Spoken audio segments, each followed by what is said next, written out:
Maybe someday I'll settle down. Grass rivers calling me. Plant a little crop outside of town. Grass rivers calling me. Watch it growing tall in the sunshine. Fruit of my labor's gonna be all mine. I'll be hitting it the next time, passing it around, yeah. Welcome to Jerry Seeds 2023. Yeah, thank you. I am Jerry, and I'm a farmer and a breeder, and I live in Covelo. And thanks everybody really for coming and supporting the event. It's a grassroots event, and I really appreciate everybody coming out and supporting it. Thank you to all the attendees, and thank you to the breeders here up here with me. And special thanks to Mama Kay and Joel from my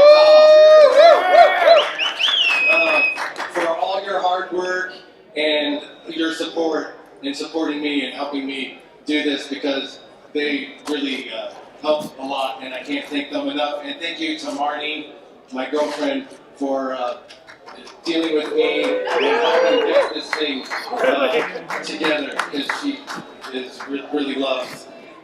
And thanks to everybody that put the word out on social media and through word of mouth to your friends. It really helped. I'm really super happy with the turnout here, and thank you for everybody for coming. And I want to thank Squid Vicious for bringing the tunes and keeping us in some nice music all afternoon. He's been doing a great job with the tracks. And thank you to Cody and Taste Buds from Ukiah with the delicious vegan food back here. We really appreciate you, Cody, for providing this. And I most want to thank Patrick King, the Soil King, for this amazing space and making this available for the community. It's really Patrick. And if you guys want to see more of these, say so. We want to do more of these.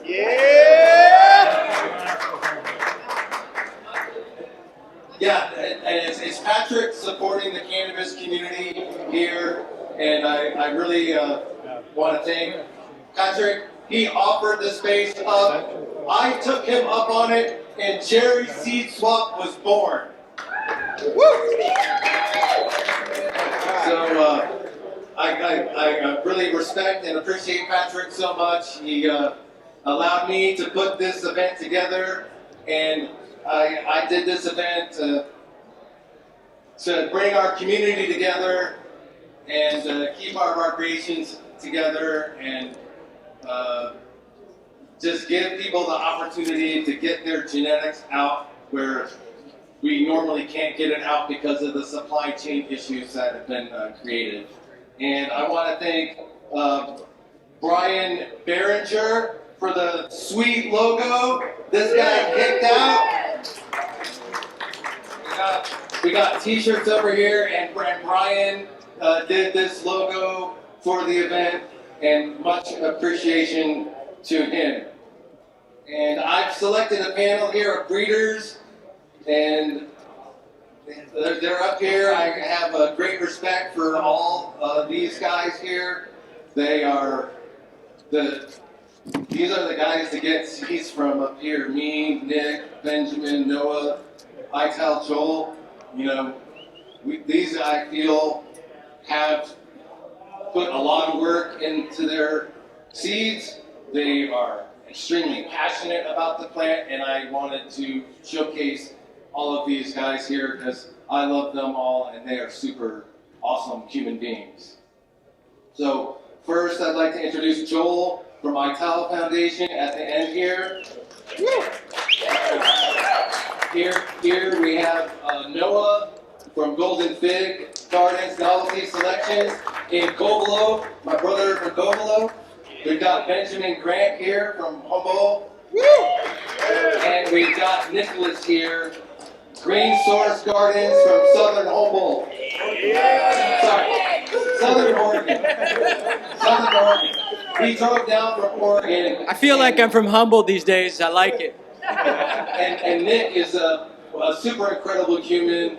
This guy is the real deal regenerative farmer and sets an example in all of his gardening practices and brings a lot of knowledge and breeding experience. And I'm honored to have a guy like this on my panel. Thank you. So I'm the host, I'm Jerry, and at the end of the little questions here that I have for the discussion, I'm going to open it up to the audience for some questions, for a few questions as well. So I just want to start the discussion with, and I'll start with Nick here. Will you talk about one of the seed lines you brought here today, and what was your goal with that project, please? Okay. When I hear the term seed line, for me, when I'm thinking of a line, I'm thinking of an inbred line. So I'm going to pick one of the things that I've been working on as an inbred line, which is this year I open-pollinated a larger group of coffee plants in the F9 generation. So I'm really excited about having worked lines for many generations and then getting them to where you want and then opening up populations to expand the potential genetic catch within that population of the already bottlenecked multiple generations of selection. So I'm really excited about getting further down the filial path, and coffee has just been one that's been super amazing and mold resistant. And if you're breeding seeds, the F generation's an important thing to pay attention to in terms of understanding that that's what's going to be more dominant in the cross. If you take a solid inbred line that doesn't have to be 9 generations, depends on who is doing the work, because there's a lot of ways to go down the filial path. But if it's a stable line, i.e. it's expressing similarly across the board when you pop them, that when that's the case, it dominates in a cross and is assuredly gonna at least paint whatever you crossed it to with a lot of it. So I call things F1-ish if I take that inbred line and I put it on a polyhybrid. It's good breeding practices like that because at least one of your breeding parents was a breeder. So it's not this polyhybrid to polyhybrid game. It's now a inbred line to polyhybrid, which means the outcome should be stronger expressing in the inbred line side, but might pick up some influence from whatever that polyhybrid side is. So the F9, coffee. The coffee F9. Yes. This coffee strain is super incredible. It's Kaya's Pacific Northwest roots. So Benjamin, can you talk a little bit about something that you brought? Sure, and thank you, Nick, for breaking that down. We were talking before about trying to provide valuable information in this panel. One of my seed projects is a legacy project from Salmon Creek. One of the original Back to the Landers in Salmon Creek was Hardy Church. He passed away a couple years ago, rest in peace. And his grandson, Quinn Church, is my neighbor and friend, and Hardy put a different line from a friend or a neighbor into his plants every season for like 40 plus years. And Salmon Creek Big Bud, which is a legendary strain, was just 1 year pulled out of his line. And a lot of people know about that and worked with that and found amazing results from it. But after he passed, there were some leftover plants that were the last ones that Hardy actually planted. So it was my honor to contribute some female plants out of my nursery and pollinate those. His Hardy, the real Hardy, the last generation of his, were like first week of September finishing, super mold resistant, kind of tropical papaya, pineapple terps, really beautiful plant. And he was a keef smoker. So if he didn't like a plant in the garden, he would throw it over the fence to the goats or just get rid of it, feed it to the chickens or something.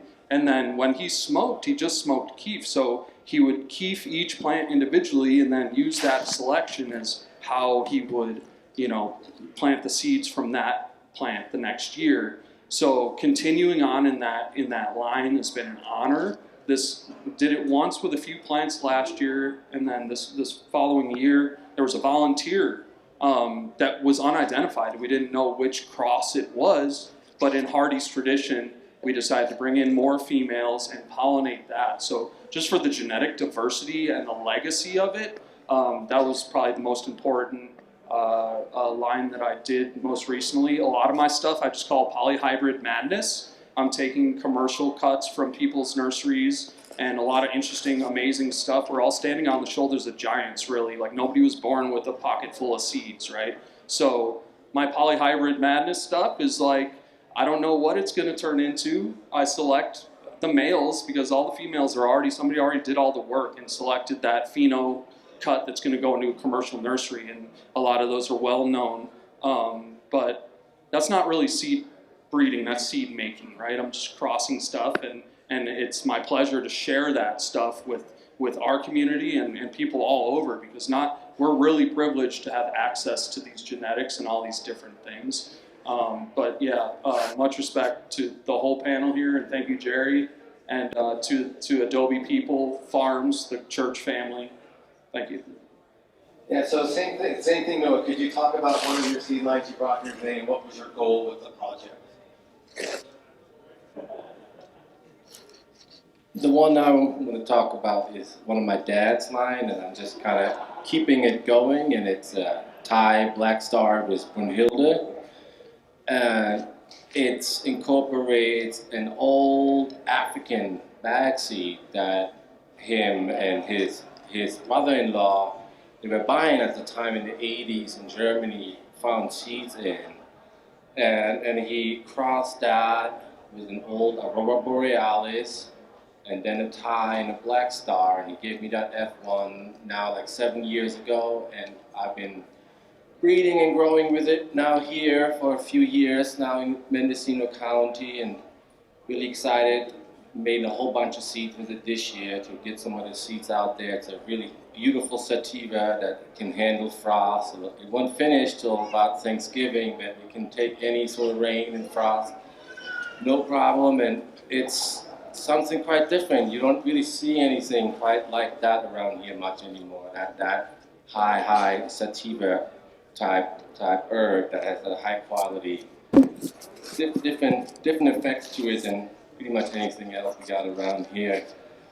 That's the one I'm quite passionate about currently, is that Thai Black Star Brunhilde. Great. And then Joel, same thing. Talk about one of the seeds lines that you brought here, and what was your goal with the project? It's a line I'm going to talk about. I actually do not have here.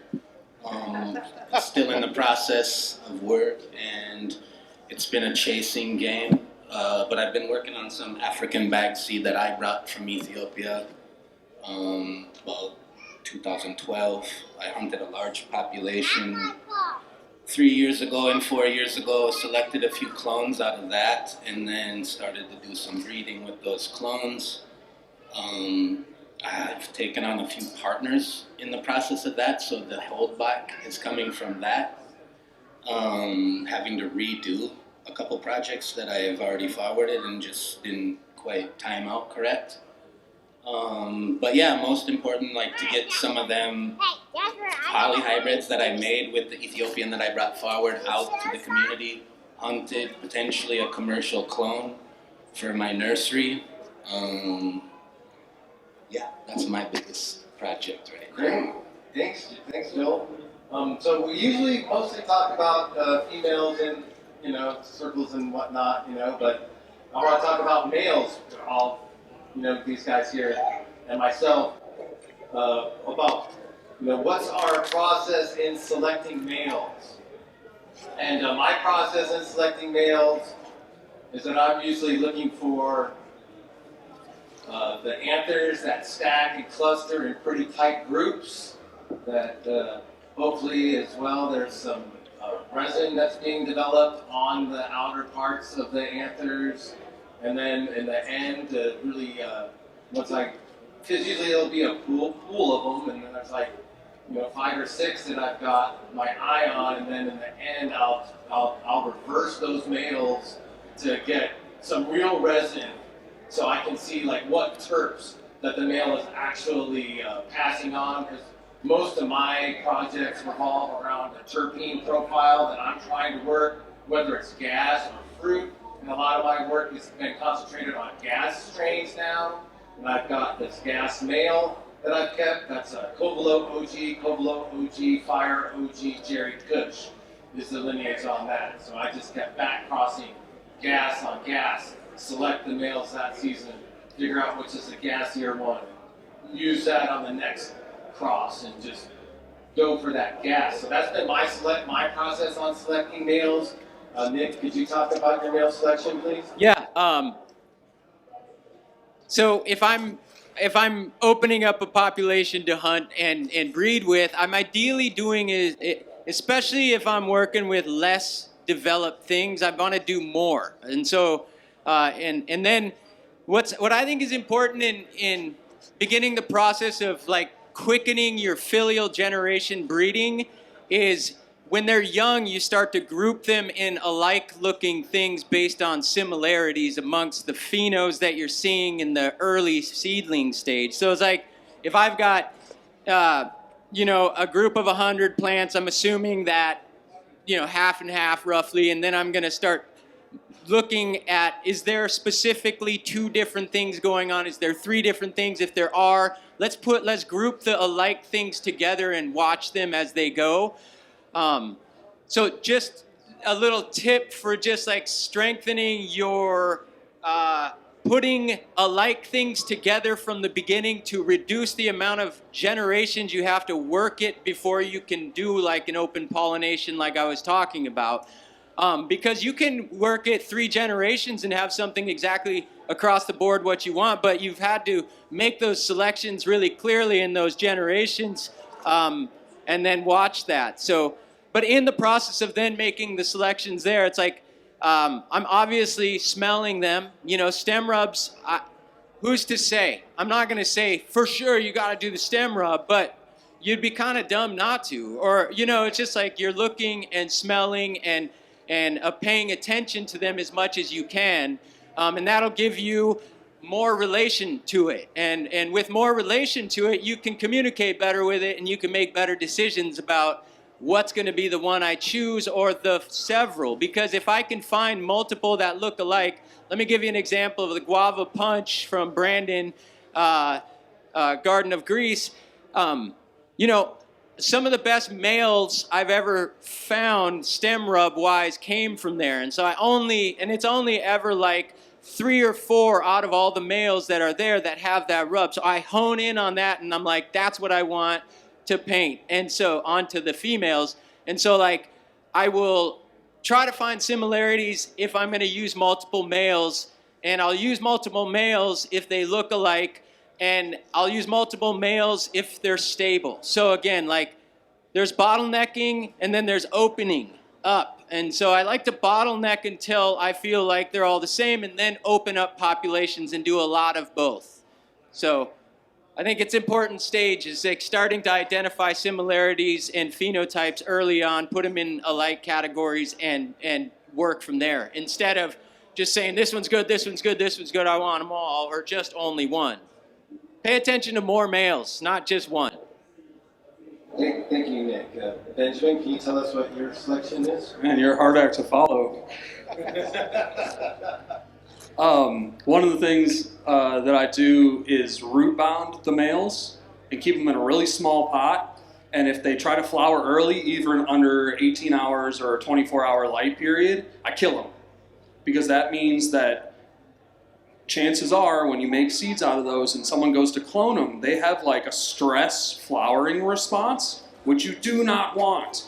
And there's been a lot of trouble in commercial cannabis production, especially last year. There was a cold snap. A lot of people down here in Lake County, other places, had early flowering stuff, and then they ran lights or sprayed some chemical plant growth regulator on it to try to get it to re-veg, and came up with herms. Or they had to tear everything out. So that is what I call piss poor plant breeding, because they didn't do that step. You got to find the males that even when they're in restricted root space, they don't have a stress-related flowering response. Then you look at the vigor. And there's a lot of intuition in there, and is it aesthetically pleasing? There's a lot of steering that goes just to the individual. These are really personal relationship with these plants. A really good example is when I worked with Willie G, who helped create the Willie G's Lebanese CBD line.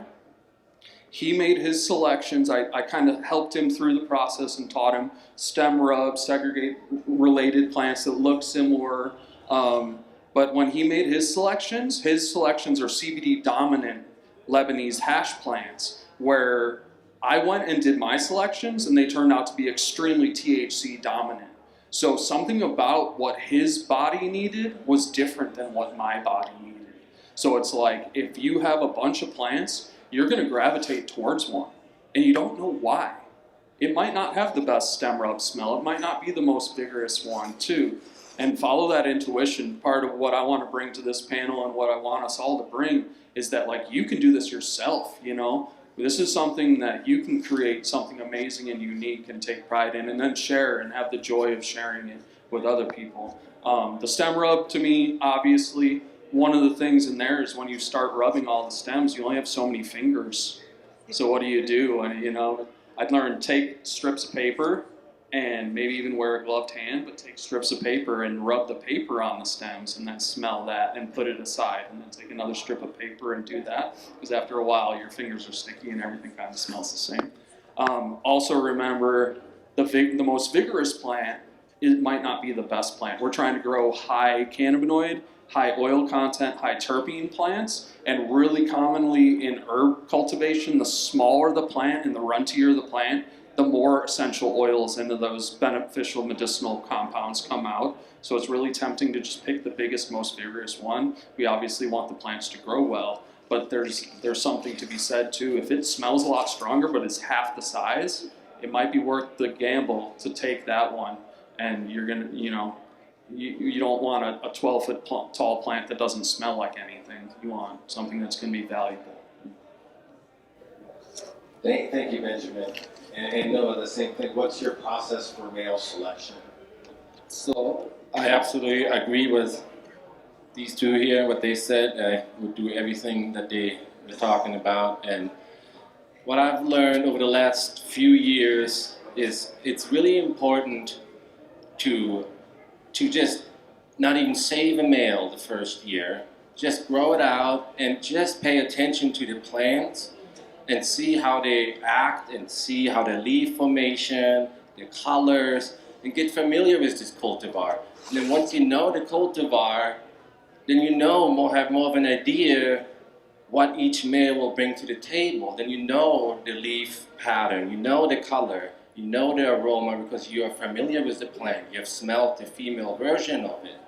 So I would highly recommend grow out the plant, get to know it for a year, and then grow it a second year, and then make your selection out of that. Because then you have a way better understanding, and you're going to come out with something a lot better quality.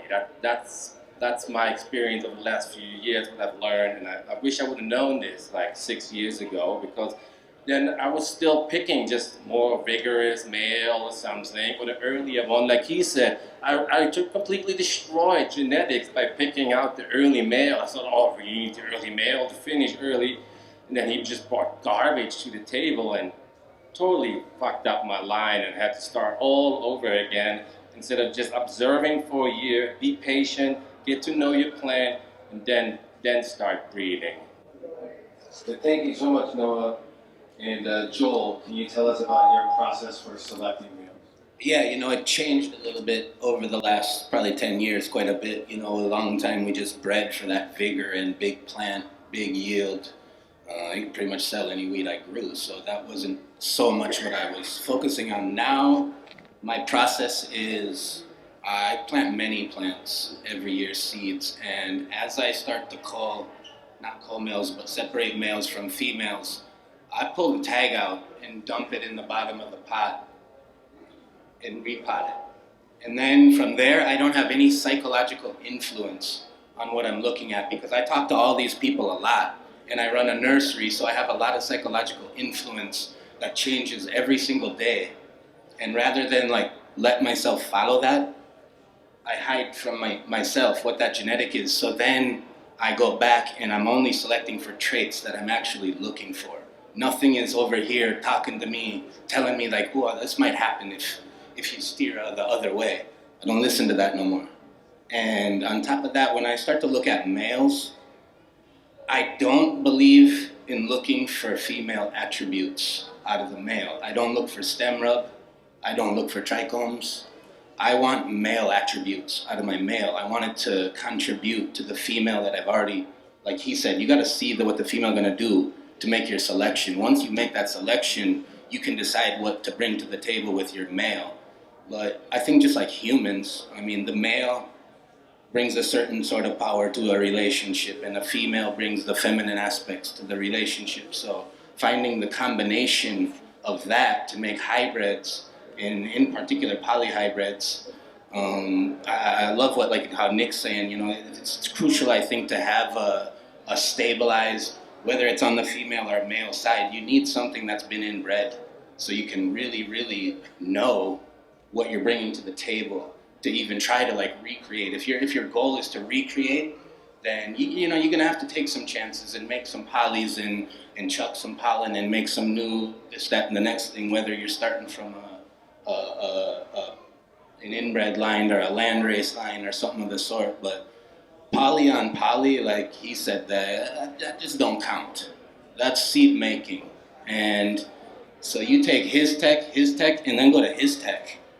Take them polys, grow them a year, see what you got. You can skip many generations by doing that, going back to his tech, start leaf matching and structure matching, and you're very quickly making inbred lines. You can skip many generations of breeding. I mean, realistically, F9 is almost probably overbred at this point. That's why you have to open it back up to get back to the full potential of what that cultivar actually fully has to offer, not just what he selected for through the whole process. So I changed a lot in the last few years. I think a lot based on my nursery. My male, I expect, things I look for is structure. I need a crown. I need it to produce clones. I am selecting for commercial growth at this point. So I need that male to bring depth structure to the table. And same like Benjamin doing, we already have a lot of guys selecting clones and doing this other work for us. So, we can skip stages and produce a lot of seed and a lot of new genetics for people to hunt through. And I think that's really important to find some really fresh stuff that interests you and take it for yourself and make your own selections, because our selections are not always going to be what's best for you, and probably not best for you, very potentially, especially if you're an indoor guy. So that's a lot to keep in mind, when you're out purchasing and trading seeds, is goals. Really have some solid goals in your head and don't let nobody steer you from them. Just follow that. Thank you, Joel, so much. So we talked about the male plants and the female plants and the seeds. So now once we get the seeds, well, you've got to start the seeds. So I just want to ask each of the panel members about how do they germinate their seeds. Everybody's got different techniques on it. I prefer starting them soak them in some water and then transfer them once they crack to a paper towel, and then I will transplant them into Patrick's baby roots, which is heavy cocoa, very fine perlite, which really works well with seeds. So that's my technique for starting seeds. Nick, can you talk about your process for germination? Yep. My process for germination is pretty primitive. I try to start a lot of seeds in not very awesome, ideal conditions, and it's all basic compost that I built over the winter for my potting soil. So I like to look at, I start with, like I said, about 100, and I start in a kind of a square flat, and I just throw them all in there.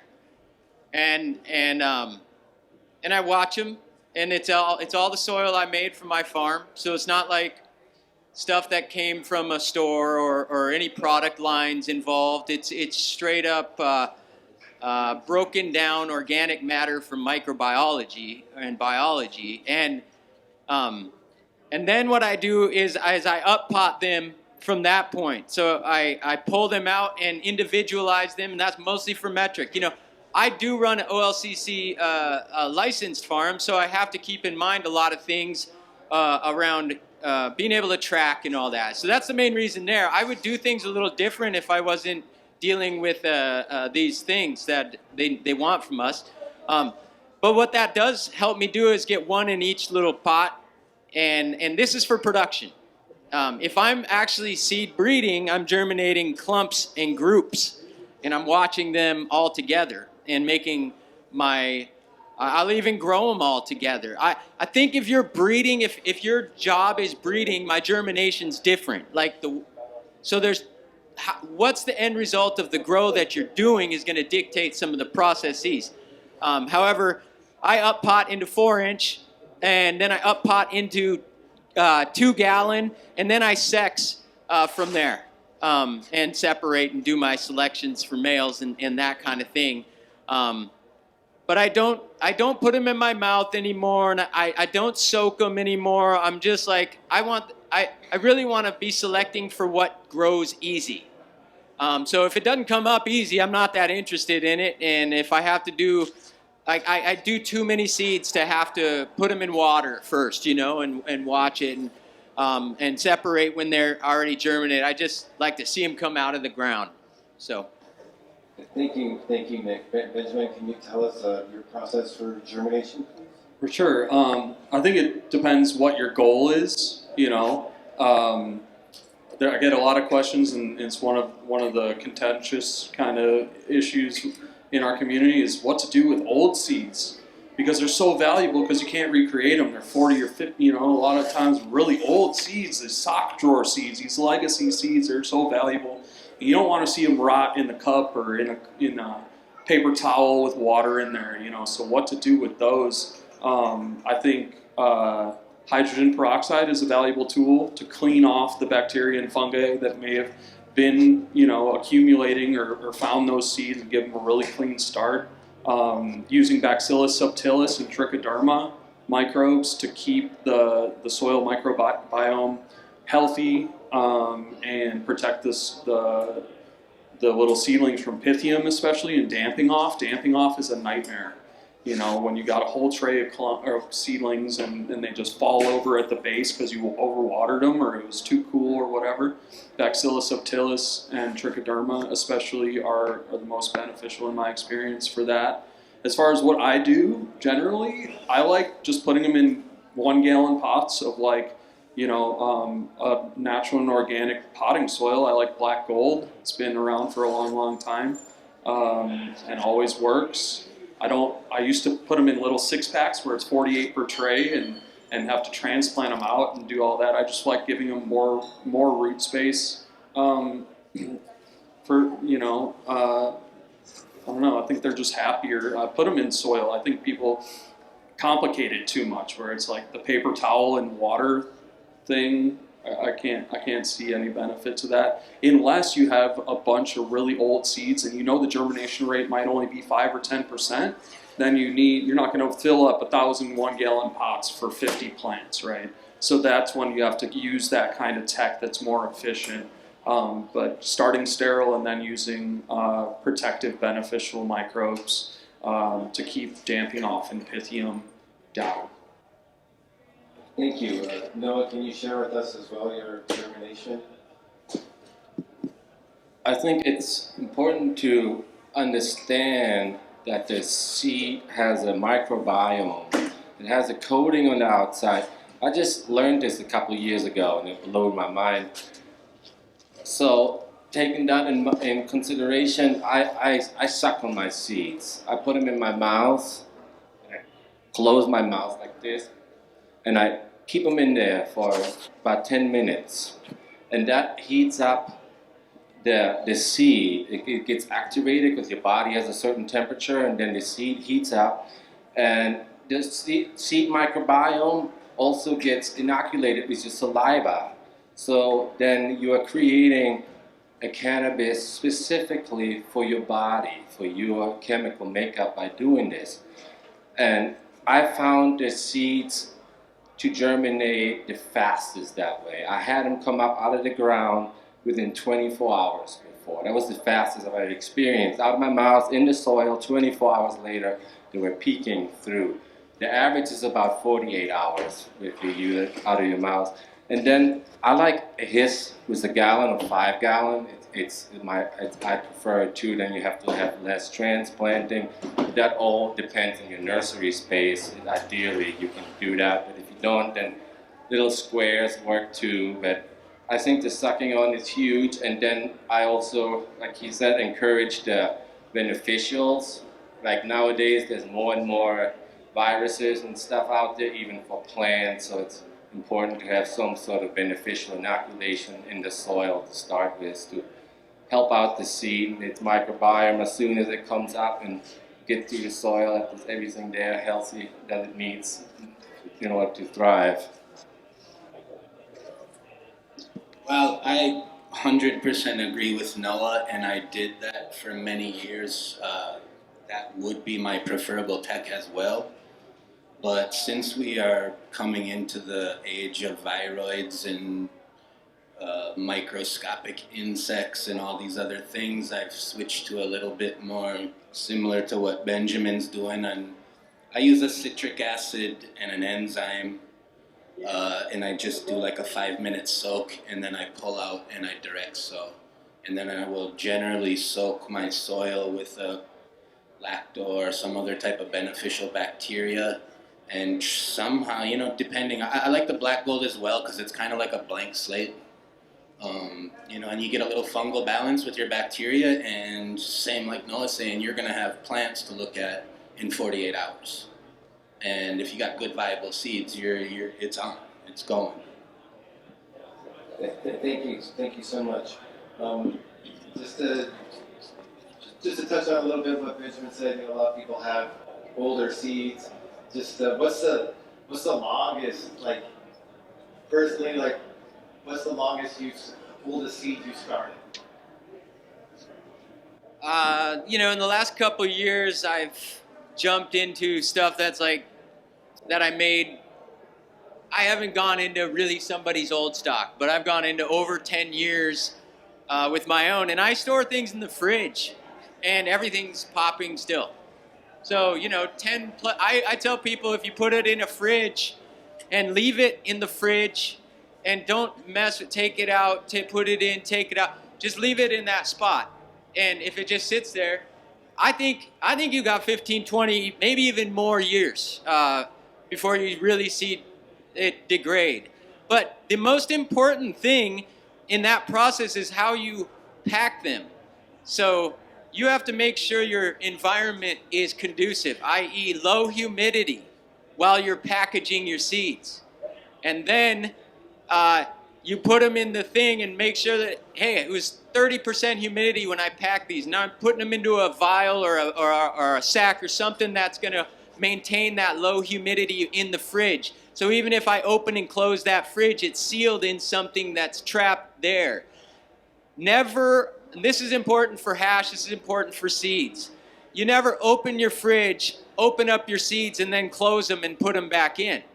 As soon as you open a fridge, the temperature differentiation between the fridge and what you're opening creates condensation. Condensation forms on the edge of the glass or the plastic or whatever it is.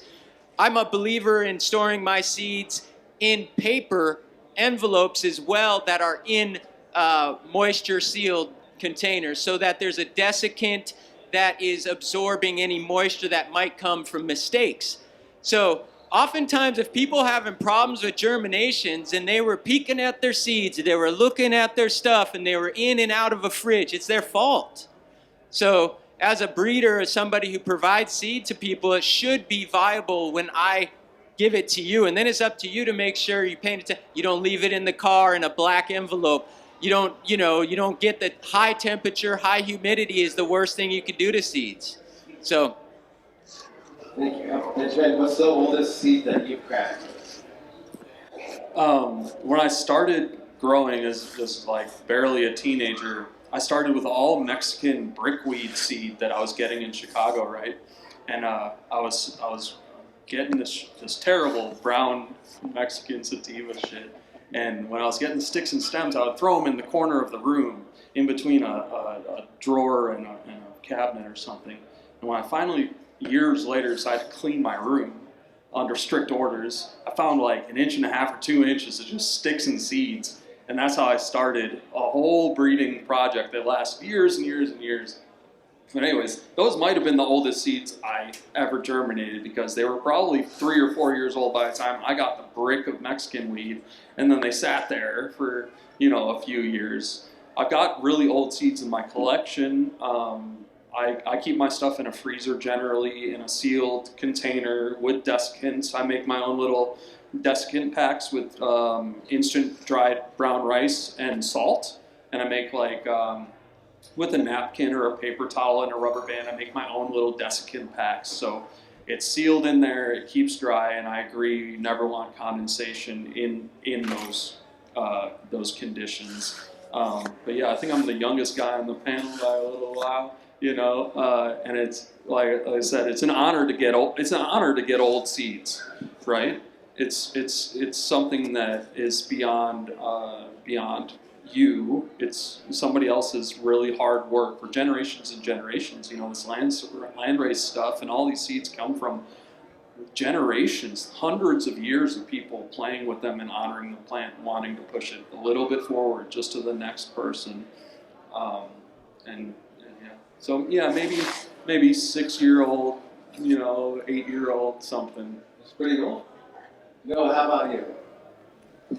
My personal oldest seeds I've started were 6 years old, and I haven't kept my seeds in the refrigerator. I'm going to start doing that because this really seemed to lose the viability after like 3 to 4 years without the refrigerator. But the ones that did make it for 6 years and had no problem starting without refrigerator, they went. Sometimes I had to move. We had to move property, so they stayed in this storage container for a second even, they were stored in the flour. So I found out that if you don't put them in the fridge, keep them in the flour, and then you have at least 5-6 years without a problem. If they just stay in the flour, then you can break them out of the flour, and it seemed to germinate really well that way. So I'm currently doing is keeping them in the flour, and then if I clean them, I'll put them directly in the fridge, because that's definitely where they have to be. Once you take them out of the flour, they need to be stored in a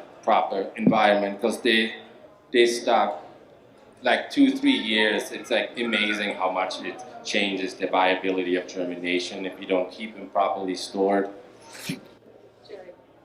I think storage is a big deal, but I think on top of that, a message to send is something that Noah brought up before when we were talking about germination, is the microbiome that's in the seed itself. And when you're buying seeds and getting seeds from regenerative farmers with good microbiome in their soil and good practices all the way through, you're going to have a more viable seed germ to store to start with. So I'll be honest with y'all, like, I'm very careless with seed storage.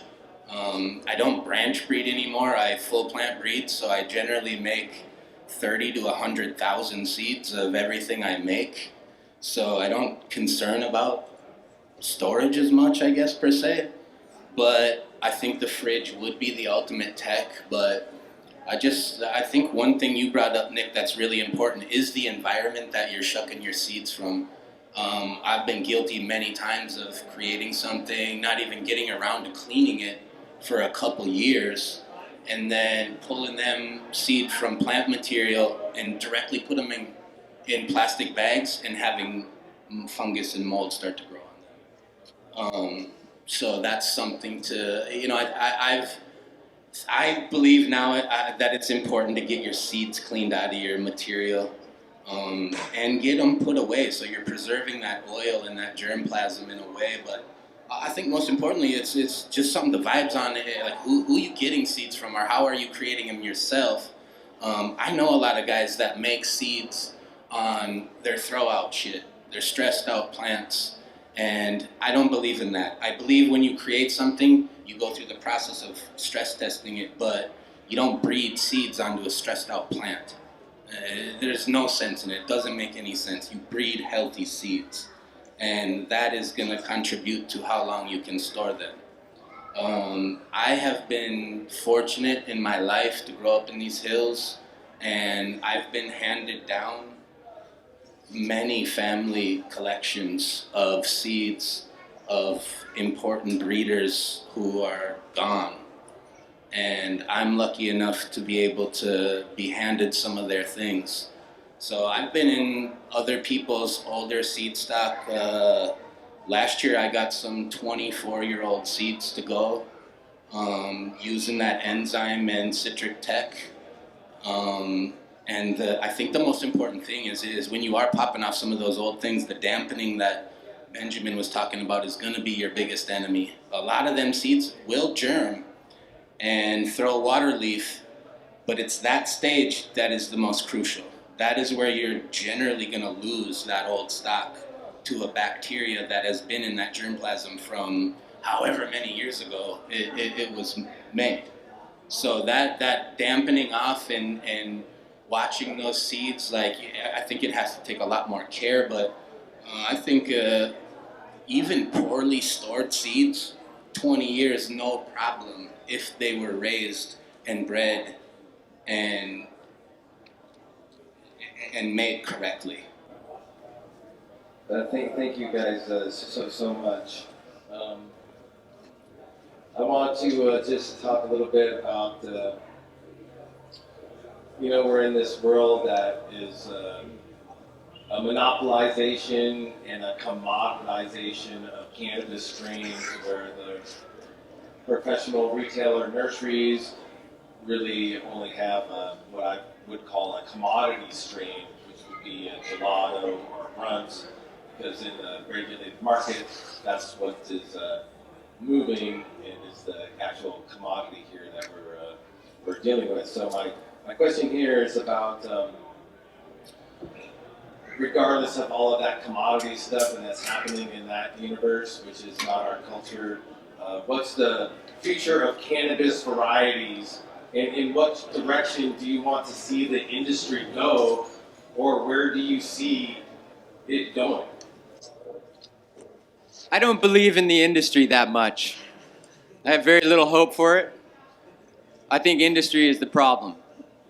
But I think that for cannabis comes pre-industry. It's an ancient thing. Relations to cannabis has been there. And I think we just need to focus on that and realize, like, the capitalism and the manufacturing and the commoditization component of industry is turning cannabis into a commercial commodity, and that's not cultural. That's I don't know. I have very little hope that the industry is going to do much good for anybody. I don't think it's smart to think getting involved in the industry is the way to participate in cannabis.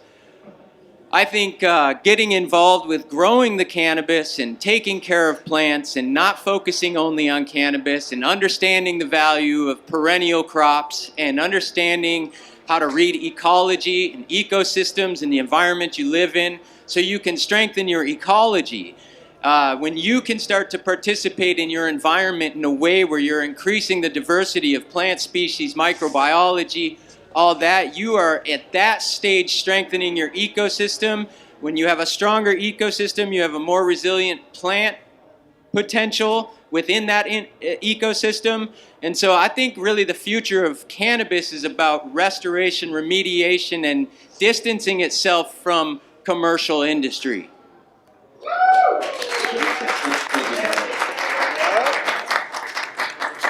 But Benjamin, the same thing with you. What's the future of cannabis varieties, and in what direction would you like to see the industry go, or where do you see it going? Those are two really different questions. I think cannabis is going to continue to be exploited by commercial production and eventually be turned into an agricultural crop. I've got a background in plant genomics and do a little work there. I know that the big agribusiness corporations are doing genetic work on cannabis for all the same reasons that you would assume. They want, field ready, disease resistant, high cannabinoid production, patentable cannabis varieties that they can contract some poor corn farmer in somewhere in the Midwest or somewhere else to grow at scale for nothing and live on loans and in debt. I think that's where it's going, unfortunately. This is the kind of world we live in, and cannabis has been a real anomaly since then, and this moment right here is one of these beautiful moments where we get to come together as parts of the culture and members of this community, and this work that we've done is a prime example of what everyone should be doing, which is preserving, creating diversity, sharing, these plants. Let's not forget that most people couldn't grow a tomato in their backyard if they tried. People have been so separated from the natural world and what they should be doing, producing a little bit of their own food and understanding the way to relate to the natural world. Cannabis is a breakthrough for that. Naturally, people want to grow it and smoke it and get high and share it with their friends, and it's really a humanizing thing, but it reconnects them back to nature. That's a really invaluable part of it. Those are two really divergent things. I don't have we should have everyone with their own secured stash of these seeds. We know a viroid is penetrating the population of cannabis, and seeds are a way to kind of lock that genie in a bottle and keep the viroids away from that stock. And if they're good for 24 years, or if we learn how to store them, to the best of our ability, we can still be smoking good herb, after all the commercial stuff goes up in flames. So yeah, share the seeds, share the plants, share the culture. Also, it's a breakthrough for natural medicine. We've been so indoctrinated with pharmaceutical, petrochemical pharmaceutical industry. People don't believe in it anymore. They don't even believe in healthy food. I love a cheeseburger, but I know a tomato is really good for you too. And when people actually get relief from cannabinoids, from cannabis that they grew themselves, it's incredibly empowering. And they're like, holy shit, maybe I should take St. John's wort for my seasonal affective depression, or maybe I should look into kava for my anxiety. Maybe there's something to all this natural medicine that we've been kept so far away from. And get the hell away from these doctors who are pushing on. We all know that. Okay. Yeah, thanks, Benjamin. Same with what's the future of cannabis varieties, and in what direction do you want to see the cannabis industry go? The future of cannabis varieties, I think that depends on people a little bit. I mean, we can preserve whatever we want, but down the future, if they don't like it, then there it goes. So it kind of depends on the people. I mean, I breed mainly what I like. I'm really selfish about that, honestly. And the industry in cannabis, I think cannabis is kind of like a wild Mustang. She just doesn't want to be ridden by anybody, and the industry does not know how to ride that Mustang, that's for sure. It's going to get thrown off eventually. And I think the seed has magical powers, and yeah, people should grow it. And once you grow that seed, then the light goes off, you can grow other stuff, like my brother here was saying, and it's just a chain reaction from that, and it gets you in tune with Mother Earth again, grounded a little bit. So I think there's a great future for it, and the industry is just a temporary, just kind of mess that, hopefully it'll get cleaned up eventually, but I think it's a bright future, and the plant will survive and go along as it has thousands and thousands of years, and we are here to steward it and along for the journey. That's kind of my vision. Thank you, Noah. Same with you, Joel. What's the future of cannabis varieties? In what direction do you want to see the industry go? I mean, you're looking at the future and the past right here. We already set this foundation a long time ago. And so what these guys are doing, what I'm doing, walk around, it's right here. The future is right here. And that will lead me right to the next question. The next question about the industry is it ain't ours. Before 64, everybody in this fucking country would drive to Mendocino and Humboldt and Trinity County to buy herbs. And now there's a new market. And some of us have decided that we need to follow into this market for whatever reason, mostly because we signed up for the program. Whether we were tricked or not, it doesn't even matter at this point. But the industry, the market, like Nick said, fuck that word, yo. I'm sorry this is my language, but forget the word. The culture is the word. We control the culture. We are the culture. We started this. Our fathers and mothers and grandparents started this. There's a couple old boys here right now that have been growing cannabis longer than I've been on this earth. And they are also participating in the regulated market. I think the biggest thing we have to do is put our foot down and say, we have a separated market from whatever you want to call the industry or the bay or the city. We are not that market. And as soon as we step back, the people will start to come back to us. But we run into them. We running like desperate. We running and looking real desperate. I can't tell you how sick it makes me feel when I see one of my people from up here who've been in this legacy culture for so long, and now they're down there on panels in LA, and they're following some hood rats around, do this, that, the next thing, and want to cut clones from them and cut clones from them so they can do what they're doing. Like, step away from all that. Check these boys right here for what you're planting next year. That's the most important thing. Thank you. Thanks, Sean. So again, I want to bring the panel here to a wrap, and I want to thank everybody here for supporting my event and coming out. I really have a highly respect for these growers on the panel here. I want to thank them for letting me ask them for questions, because I just called them and said, you want to be here, and I just asked them questions and they really didn't know what they were getting asked. So thanks for allowing me to interrogate you somewhat. I want to ask if there's a few questions from the audience. If anyone from the audience has any questions, or if they want to ask any of the members, I'll let you question for any of the panel members. If anybody wants to ask a question. For Joel specifically, you had mentioned earlier that you don't do branch breeding anymore, you do whole plants. What's your philosophy behind that? So his question is, Joel no longer does just branch breeding, he does entire plant breeding, and he wanted to know his philosophy behind that. I would say it's not necessarily a philosophy, it's just that I've came to a platform now where I have space to do things like that.